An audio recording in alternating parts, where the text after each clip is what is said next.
हे बघा त्याचं झाली, कारखाना झाला, जिल्हा परिषद झाली, DCC बँक ताब्यात आली, आमदारकी झाली, खासदारकी झाली. आता घरी गप बसावं ना, का उगा आपलं दुसऱ्याला नाव ठेवायची घराणेशाही ना आपण तीच चालवायचं का?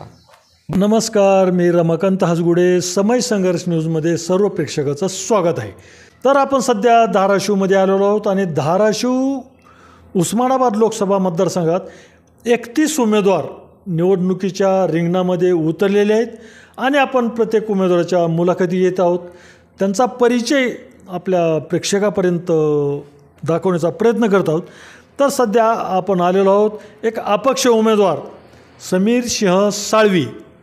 त्यांना जिल्हा बारामती समीर दादा या नावानं ओळखलं जातं आहे. तर आपण आज त्यांची मुलाखत घेणार आहोत. आणि विशेष म्हणजे समीर दादा हे विद्यमान खासदार ओमराजे निंबाळकर जे आता विद्यमान खासदार आहेत आणि उमेदवार आहेत, त्यांच्या आत्याचे चिरंजीव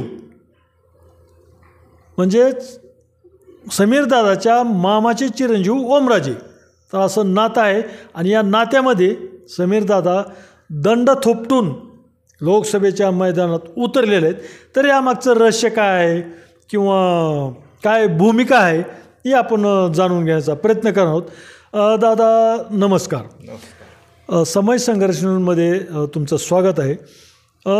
तुम्ही आता निवडणुकीला अपक्ष म्हणून उभं राहिलेले आहेत. आपलं चिन्ह काय भेटलं आपल्याला? माझं चिन्ह आहे पाण्याची टाकी, जी सिंटेक्ससारखी असते ती.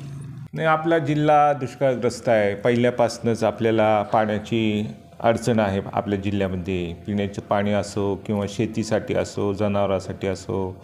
आणि पाण्याची टंचाई किंवा चणचण किंवा का म्हणा पाणी नसल्यामुळं आपल्या मुबलक, त्यामुळेच आपला जिल्हा हा मागास आहे, उद्योगधंदे नाहीत.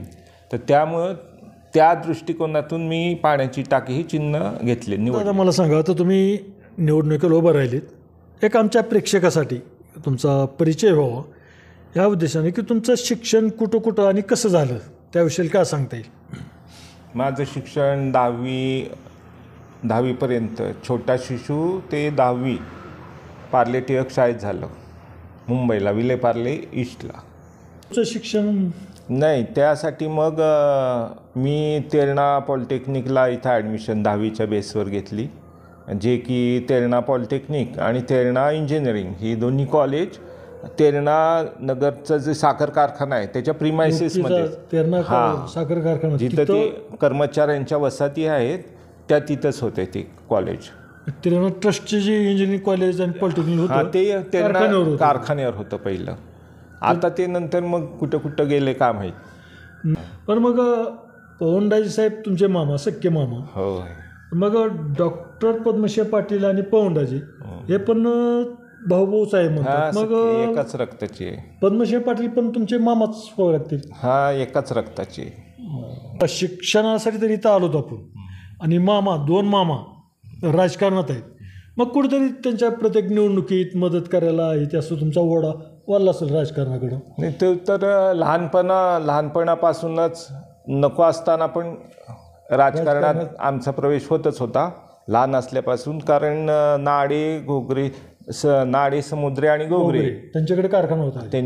त्यांच्याकडून जेव्हा डॉक्टर पाटील आणि ह्या दोन पॅनेलमध्येच लढत व्हायची. डॉक्टर पद्मसिंह पाटीलांचं पॅनेल आणि नाडे, समुद्रे, घोगरे यांचं पॅनेल. आणि अफाट मारामाऱ्या व्हायच्या. आमचं घर रस्त्यालाच होतं, गोरधनवाडीला. मग ते आणि विषय म्हणजे मी लहान होतो, 7वी 8वीत असताना तिथं ह्याच्यावर तेरणेला जिथं बाजार भरायचा किंवा जत्रा भरायची तिथं संपूर्ण वाळवंट होतं. ते आता ते जरा थोडं डेव्हलप झालं आहे. आणि तिथं या इलेक्शनच्या प्रचाराचा नारळ फोडण्यासाठी दोन्हीकडचे गट आमने सामने आले. तेव्हा डॉक्टर पाटलांनी त्यांच्या रिव्हॉल्व्हरमधून फायरिंग पण केली होती. ते पण मी बघितलेलं आहे. नाडे, समुद्रे आणि गोगरे त्यांच्याकडून कारखाना डॉक्टर साहेबांकडे आला. पाटीलच चेअरमन झाले. हा साहेब, डॉक्टर साहेब चेअरमन झाले. डॉक्टर साहेब आधी चेअरमन होते सुरुवातीला, नंतर त्यांचा व्याप जास्त होता. ते मिनिस्टर होते, महाराष्ट्राचं कॅबिनेट मिनिस्टर होते. 3 खाती, 3 ते 3.5 4 खाती त्यांच्याजवळ असायची.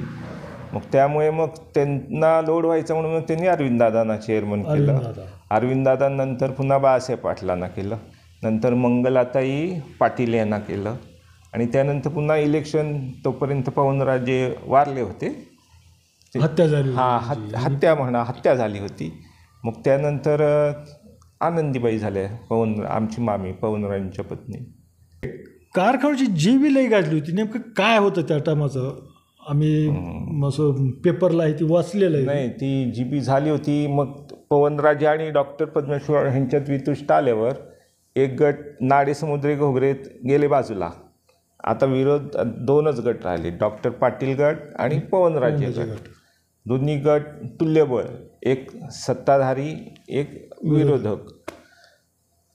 तर यात काही प्रश्न उत्तरं चालू होती. जीबी म्हणजे अर्थसंकल्पासारखंच ती मांडलेलं असतं, इतका खर्च तितकं मंजूर नाही मंजूर. त्या वादामध्ये गोंधळ झाला आणि कोणीतरी पवनराजेंना काठी मारली. मी त्यावेळेस स्टेजवरच होतो. मग ती काठी लागल्याबरोबर ती तानाजी जमाले वगैरे तिथंच होते. त्यांनी ते पवनराजेंना ताबडतोब तिथून हलवलं आणि मग दवाखान्यात नेलं. मग ते कोणत्या दवाखान्यात नेलं मला माहीत नाही, कारण ते 4 व्हीलरमध्ये गेले ताबडतोब बाजूकडून. पण मी 4:30-5 वाजेपर्यंत तिथंच होतो. इकडून दगडं मार तिकडून दगडं मार तिथंच होतो. मी सोलापूरचे पैलवान होते, डॉक्टर साहेबांनी आणलेले.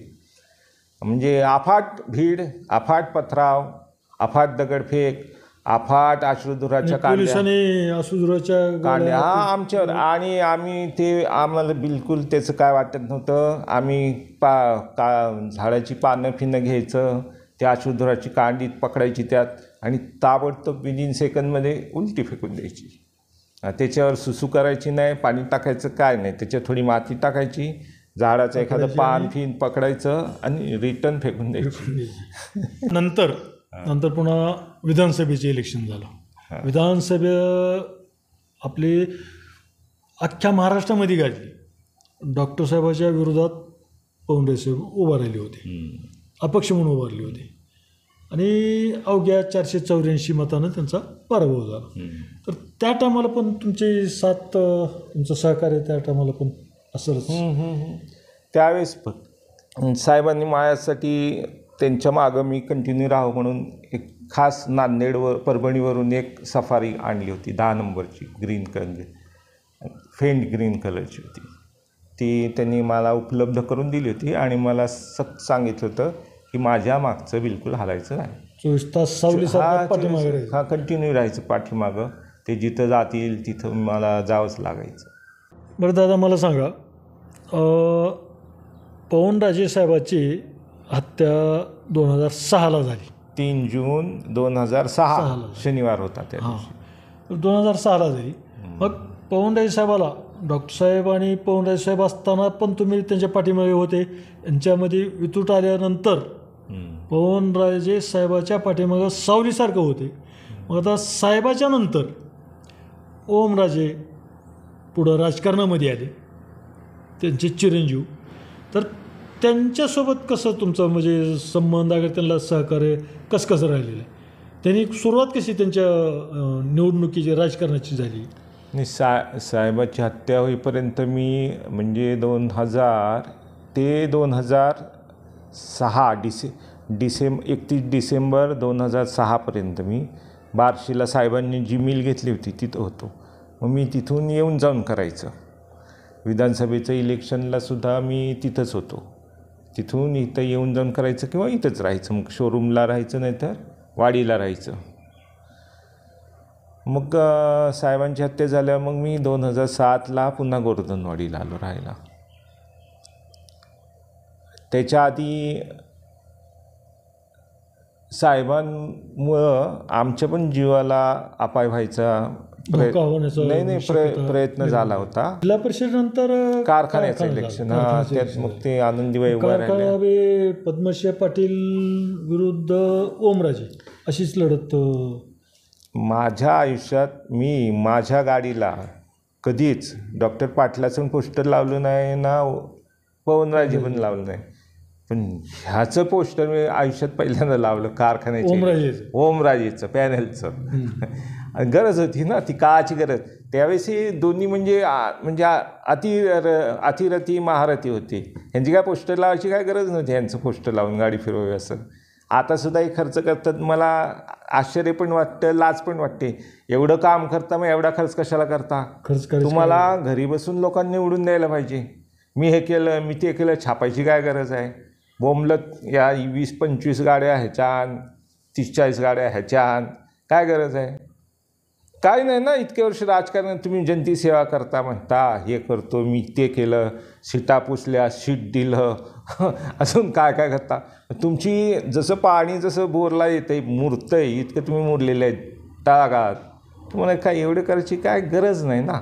हे रानाला वापसा ऑलरेडीच व्हायला पाहिजे, नुसतं पेरायचं आहे. हे काय आहे भलतंच. चांगलं काम केल्यावर जास्त सांगायची गरज नाही, गरज नाही लोक ऑटोमॅटिक निवडून देतात. प्रोपोगंडा करायची गरज नाही. ह्यांच्यामुळे आमच्या मुलाखती पण कोण घेणं, सगळे पत्रकार तिकडंच जातात. तुम्ही भेटलात नशीब. कारखाना झाल्यानंतर पुन्हा विधानसभेचं इलेक्शन झालं. हां बोला झालं कधी का नाही. त्याच्यानंतर कारखान्याचं इलेक्शन झालं. आमच्या मामी उभारल्या, त्या चेअरमन झाल्या.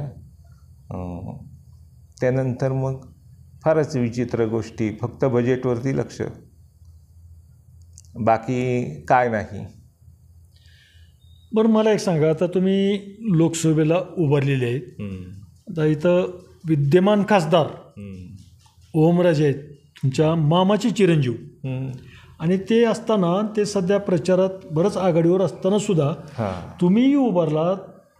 तुम्ही म्हणजे त्यांच्या विरोधात दंड थोपटलेत असं दिसतंय. त्यांच्या विरोधात कशाला? मी 30, माझ्या असं म्हणलं तर मी 31 उमेदवार आहे. तर मी नाही 31 जरी असली तरी एकमेकाच्या विरोधात सगळे एकमेकाच्या, म्हणजे प्रत्येकाला वाटतं मी जिंकून यावं. मग मला तेच म्हणायचं आहे की एखादा मी जर उभारलो तर आमचे सगळे नातेवाईक प्रचारात गुंतलेले असतात, प्रचार करतात.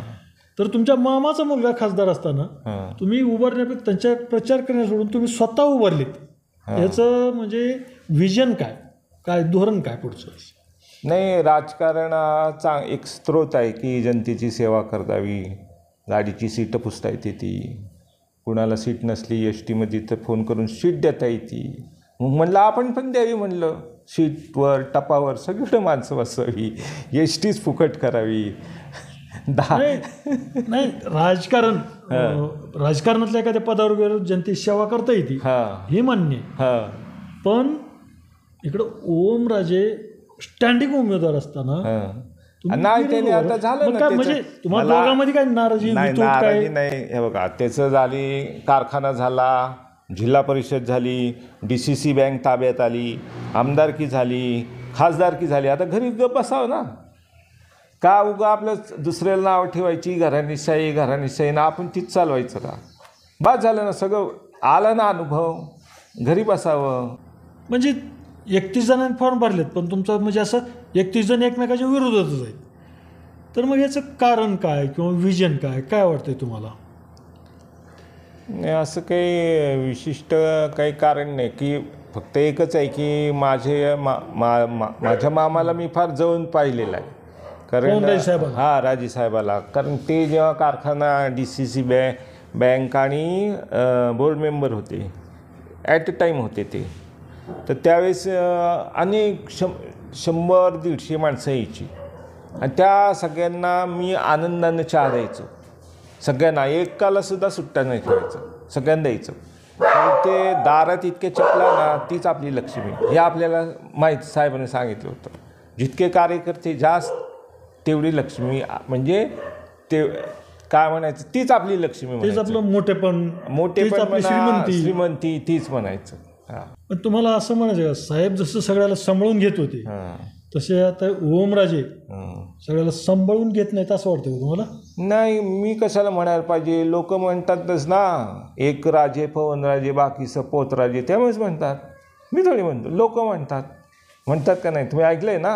हो, ऐकलंय. राजे मे राजे पवनराजे बाकीचं पोतराजे. खरंय ती. मग पवनराजे साहेबांसोबत जे कार्यकर्ते होते, नाही, ते ओमराजे आमदार झाल्या गायब झाले. ते पवनराजे मित्रमंडळ जे होतं 2004च्या आधी त्यांनी सुरू केलं, जेलमधून जेव्हा सुटले होते ते 2003ला. आणि पवनाच्या मित्रमंडळाची स्थापना केली. स्थापना जी चालू होती ते मित्रमंडळ ओमराजे, त्याच नावावर विधानसभा, पवनाच्या मित्रमंडळाच्या नावावरच विधानसभा हा, लढवली. त्या जीवावरच कारखाना आला, त्या जीवावरच जिल्हा परिषद आली आणि त्या जीवावरच हे आमदार झाले. पण ह्यांना त्यांचे प्रश्न सोडवता येत नाहीत, त्यांची कुवत नाही तेवढी ओमराजेची. जे संसारी माणसं आहेत त्यांची प्रश्न सोडवण्याची ह्यांची कुवत नाही. हां, तुम्ही 18 म्हणजे तुम्हाला निवडणुकीत तुमचं नाव आलं आहे मतदानाला, ज्यांना अधिकार आहे 20-22 बिगर लग्नाचे किंवा थोडेफार लग्न होऊन 1-2 वर्ष, 18 वर्ष झालं त्याला मत अधिकार आले. हे त्यांचे खास कार्यकर्ते. ही त्यांना फोन करणार, हा काय चाललं आहे, कुठला उमेदवार द्यायचा, रस्ता कसा करायचा, हॉटमिक्स करायचा का, एकदम शाईनमध्ये करायचं कसा, की ती लगेच पोस्ट टाकतं आहे, स्टेटस ठेवतं आहे, कॉलर उडीत फिरतं आहे, बघा मला खासदार फोन करतं आहे. हे असं आहे. तुम्ही सांगा दादा ती ही होईना, दादा लाईटच जाती, दादा ही प्रश्न घेऊन जा. पवनराजे असताना तुमची लाईट जाऊ दे, काय होऊ दे, ताबडतोब कामं व्हायची. आणि पवनराजे पण ही कामं करीत होते बरं का. तुमचे ट्रॅक्टरचं डिझेल संपलं आहे किंवा कारखान्याला साखरेची ट्रक आहे जी आउट ऑफ स्टेट आहे, कर्नाटक वगैरे, टायर फुटले, काय झाले, तर तुम्हाला तिथं पोचवत होते. असं नाही की हेच करते, असं नाही, ते पण त्यांनी पण केलेलं आहे. म्हणजे मग साहेबाचे विचार आणि ओमराजेचे विचारामध्ये कुठंतरी समाजासोबत किंवा त्यांना घेऊन चालण्याचं दोघांचं वेगवेगळी पद्धत आहे. ती आपल्याला पटत नाही. त्यांची पद्धत वेगळी आहे, ह्यांची वेगळी होती. आता आम्ही त्या साच्यात बसलेले चाललेले माणसं, त्या आम्हालाही जमत नाही. कोशिश केली आम्ही पण ती नाही जमत. ती सगळं मी आणि मला आणि माझं, हां, ह्याच्यापेक्षा काय आहे, काय नाही. आणि यांना गोड गैरसमज आहे, ह्यांनी आमच्या बापाला लुटलं, ह्यांनी असं केलं. अरे तुझा बाप एवढा मोठा नव्हता श्रीमंत, एवढ्याने लुटला असलं त्याच्याजवळ तुकडा पण राहिला, गुंटा पण राहिला नसता. पण ही जीवाला जीव द्यायची. लुटणारे असतात सगळीकडे, तुमच्याजवळ पण आहेत, तुम्हाला पण कळतं. त्यातले काही वरती गेलेत, मी नावं घेत नाही, त्यांना पण माहीत आहे कोण आहेत ती. पण असं नसतंय ना. ज्यांनी आपल्या जीवाला जीव देऊन आपल्याला इतक्या उंचीवर पोचवलं, असतात सगळ्यालाच. काय फुल म्हणजे फुलप्रूफ तर कोणच नसतं ना. पण ते साहेबांनी सांगितलेलं मला पक्क माहीत आहे. ते लंगडा असो, लुळा असो, बहिरा असो, सगळ्याला सांभाळून सांभाळून सोबत ठेवा. कसाय असो त्याला घेऊनच चालावं लागते. त्यात काय हे नाही, ती सांगायचं नाही की असं आहे म्हणजे दोष असं दाखवायचं नाही. त्याच्यात प्रचाराचं नियोजन चालू असेल की केलं? हा, चालू आहे प्रचार. आपण हे बघा, मी तुम्हाला काय म्हणलं, तुम्ही एवढा 5 वर्ष काय केलं तुम्ही? सीटा पुसले का फोन उचलले? तुम्ही 5 वर्ष जर कामं केले असते तर तुम्हाला इतकं धावपळ करावी लागत नाही ना, सांगावं लागत नाही मी सीटा उचलल्या, सीटा पुसल्या, फोन केला कंडक्टरला, सुट्टं दे म्हणलं का पाठवून देऊ म्हणलं, असलं नाही. माणूस मरतो पण माणसाचे विचार मरत नाहीत. आज पवनराजे साहेबाला जाऊन बरेच दिवस झाले, पण त्यांच्या विचारानं प्रेरित असलेले त्यांचे भाचे समीर सिंह दादा साळवी हे त्याच विचाराचं विजन घेऊन आज लोकसभेच्या मैदानात दंड थोपटून उभे आहेत. वेळेअभावी आपण ही मुलाखत पूर्ण दाखवू शकत नाहीत, तर या मुलाखतीचा उर्वरित भाग आपण पुढच्या भागामध्ये दाखवणार आहोत. आणि यांचं चिन्ह पाण्याची टाकी आहे, जे की आज जिव्हाळ्याचा विषय आहे, उन्हाची तीव्रता आहे, पाण्याची टंचाई आहे, आणि म्हणूनच यांनी पाण्याची टाकी हे चिन्ह घेतलेलं आहे.